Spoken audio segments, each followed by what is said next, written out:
केमा छिरो टायर भित्र छिरो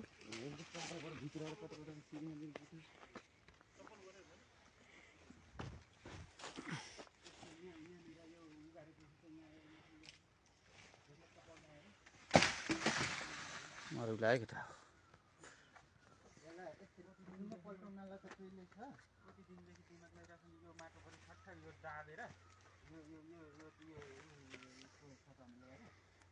यहाँ त हाल्नै भएन कि यो हाले त पुरिहाल्यो तल्लो साइडबाट चाहिँ गर्ने कि उता पल्टाउने अब यहाँको माटो तान्न लान्छ अब जेसीबीले भुइँ हिउन्न इच्छा चाहिँ घुमाएर खायो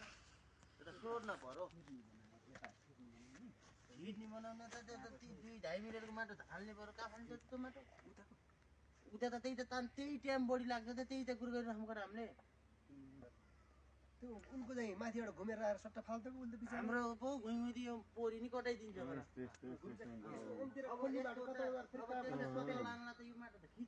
यता खिच्न पर्यो उसले पो यहाँबाट यसरी खोजेर यसरी फाल्ने मैले त्यही भन्छु कि यसलाई यसमा माटो त भारी पार्नु परेन होइन कि ब्याट्रीको तार छुटिहाल्यो होइन त्यही भने कि यसो दिमाग यसो लगाओ त सबै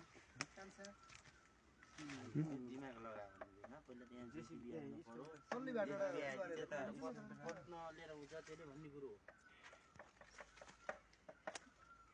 जेसीबीले गरेर गरेको कहाँ त्यो छिर्दिन छिर्दिन खन्दै आएको बाटा त यसबाट छिर्दिन जेसीबी मात्रै छिर्ने हो डबल के अरे उ भयो गरे रन्दा सिधै इन्डिकेटर हालेका ठिक थियो खन्नु भन्नु अब यस्तो हो कि अब थोरै यति त्यसमा अलिकति भित्ताएक अथवा